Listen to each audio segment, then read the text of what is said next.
I need you to stop whatever you're doing right now, because what I'm about to tell you, I still can't fully explain. And I've tried. For months, I've tried. It was 3:17 in the morning. My building has no rooftop access. It's been locked for years. So tell me, why could I hear voices coming from up there? This is part 1. I'm warning you now, by the time this video ends, you're going to want part 2 immediately. Let's go. It was 3:17 a.m., and I remember that exact number, not because I was looking for it, but because of the way it landed. When you wake up randomly in the middle of the night, you expect the clock to say something forgiving. 2 o'clock, maybe 4:30. Something that tells your brain, go back to sleep, you're fine. But 3:17 didn't say that. 3:17 said, something woke you up. And it wasn't an accident. I didn't move right away. I just stared at the ceiling. That white, completely ordinary ceiling. And I noticed immediately that I wasn't tired. Not even a little. You know that feeling when you wake up from deep sleep? That heaviness? That slow, foggy pull behind your eyes? That wasn't there. I felt completely alert. Like I'd been awake for hours. Like sleep hadn't been what I was just doing. Like something had reached into whatever I was in and pulled me out. I stayed still, listening. And that's when I noticed the silence. Not normal silence. I need you to understand the difference, because I've thought about this a lot since that night. There's the silence you get at 3 a.m. in a quiet neighborhood. The kind that's just the absence of noise.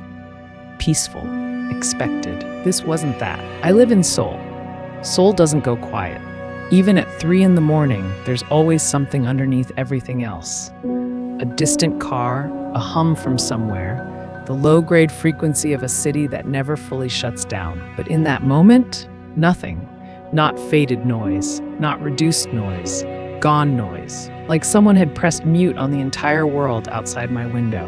I held my breath, just to test it, just to see if I could hear anything at all. And that's when I heard it. At first, I genuinely wasn't sure if it was real. You know that zone right after waking up, where your brain is technically conscious but hasn't fully committed to reality yet? Where you think you hear something, but you don't trust it, because maybe you're still halfway inside a dream. That's where I was, so I waited, and it came again, slightly clearer, and then again. And that's the moment everything shifted, because I realized it wasn't random. It had structure, it had a pattern, a rhythm, something repeating. I pushed myself up slowly, not fully sitting, just enough to angle my ears upward and focus. And the more I focused, the worse it got. Because it wasn't just a sound, it was voices, more than one, whispering. And not the way people whisper when they're trying to be quiet. Not like someone on the phone in the next room, not like neighbors keeping it down. This was synchronized.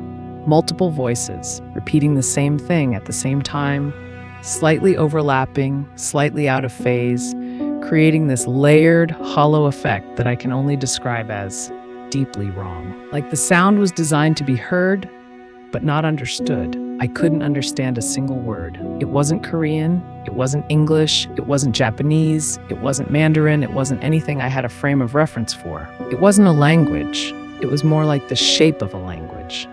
The rhythm and the texture of speech without any of the meaning. And it was coming from above me, from the roof. Okay, I need to stop here for a second, because this is where context matters. And the context makes everything worse. My building is 12 floors. I live on the 11th. The 12th floor is not residential, it's mechanical. Water tanks, HVAC systems, ventilation. No one lives up there.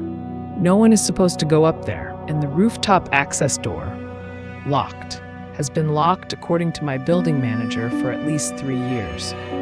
After someone used it for reasons I was told about in a way that made me wish I hadn't asked. I'm not going to tell you what those reasons were. Not yet. That's a part 2 conversation. But I'll say this. When I found out, it reframed everything I experienced that night in a way I was not prepared for. So understand what I'm telling you. The roof above me was not accessible. It was locked. It had been locked for years. There was no logical reason for anyone to be up there. And yet, voices, rhythmic, synchronized, repeating. in something that wasn't a language, coming from directly above my ceiling. I want you to sit with that for a second, because I had to.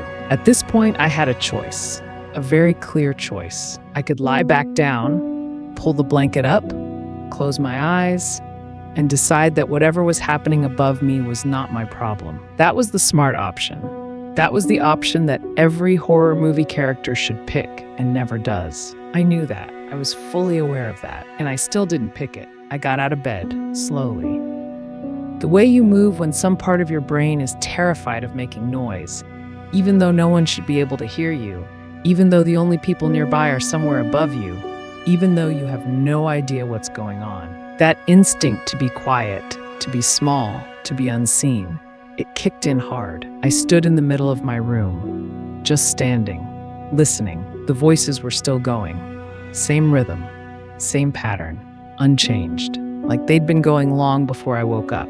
Like they didn't know or didn't care that I was awake. I walked to my door, opened it. The hallway was dark. The kind of dark that feels absolute at 3 a.m., where even the emergency light at the end of the hall somehow made everything feel dimmer instead of brighter. I looked up, as if I could see through the ceiling, as if staring at the right spot would tell me something. It didn't, but I noticed something. My neighbor across the hall, an older man, lives alone, very quiet, the type you only ever see carrying groceries. His door had a sliver of light under it, which meant he was awake. At 3:17 in the morning, I almost knocked. My hand actually came up. I almost did it. But then I thought, what would I say? Hey, sorry to bother you. Do you also hear synchronized chanting from the locked roof? I lowered my hand, and I did something I still question. I went to find the rooftop access door, the stairwell. I don't normally use the stairwell. Nobody does, really. There's an elevator, it's fine, but the stairwell is there, at the end of the hallway, behind a door that's always felt slightly heavier than it should be. I pushed it open. The sound hit me immediately. In the stairwell, acoustics are different. Sound travels. And what had been muffled through my ceiling, that soft, distant rhythm, was louder here. Not dramatically louder, but enough. Enough that I couldn't pretend I was imagining it. Enough that it had texture now. Enough that I could tell it was definitely voices. Definitely more than two. And definitely coming from above. I started climbing. 11th floor landing. 12th floor. There it was, the rooftop access door. Metal. Industrial. A keypad on the right side, backlit red. A sign that said, authorized personnel only. And underneath the door, light. Not the emergency light from the stairwell. A different kind of light. Warmer. Flickering, like candles. I stood there, one hand on the railing, looking at that light, listening to those voices. The keypad was lit red, meaning locked, meaning whoever was in there had gotten in some other way, or had a code, or I stopped letting myself finish that thought. I stood there for what felt like a long time, maybe 30 seconds, maybe 3 minutes. I genuinely don't know. And then the voices stopped, all at once, not fading, not trailing off, just gone. The same way the city sounds had gone, like a switch. And in that silence, I heard footsteps on the other side of the door, moving toward it. I moved. I don't remember deciding to. I don't remember thinking, okay, time to go back downstairs. My body just went down the stairs, fast but quiet, back through the heavy door, down the hallway, into my apartment. Door closed. I stood with my back against it, listening. Nothing. I waited. 5 minutes. 10. Nothing. No footsteps in the hall. No sound from above. No voices. The city sounds were back. Faint traffic. The distant hum. Normal. Like a switch had been flipped back. I sat down on my floor. Right there, back against the door. And I just sat. Because I didn't know what else to do. At some point I checked my phone. 4:02 a.m. 45 minutes. I had been awake for 45 minutes. It felt like 4 hours. I didn't sleep again that night. And the next morning I did 2 things. First, I went to the building manager. Asked about the roof. Casually. As casually as I could. The way he looked at me when I mentioned it, that look, that's the thing I keep coming back to. Because he didn't look confused. He didn't look like someone who was hearing something new. He looked like someone who had been hoping this particular conversation would never happen. He told me the roof had been locked for 3 years. He told me no one had access. He told me I must have heard something from outside, and then he ended the conversation quickly, in a way that felt practiced. The second thing I did, I posted on Reddit because I needed someone to tell me I wasn't losing my mind.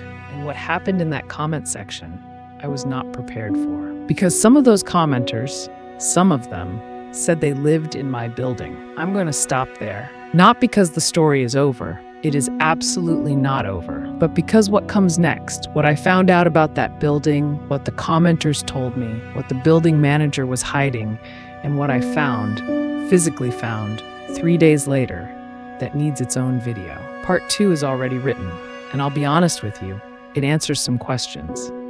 But it opens up new ones that I still don't have answers to. Before I go, I have one question for you, and I genuinely want to know. Leave it in the comments. If you heard those voices, would you have opened that door? Because I think about that question a lot. What would have happened if this story kept you here? You already know what to do. The subscribe button's right there.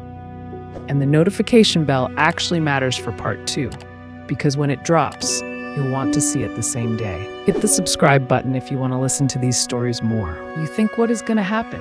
Tell me in comments. I'll see you in part 2. Don't go into stairwells at 3 a.m.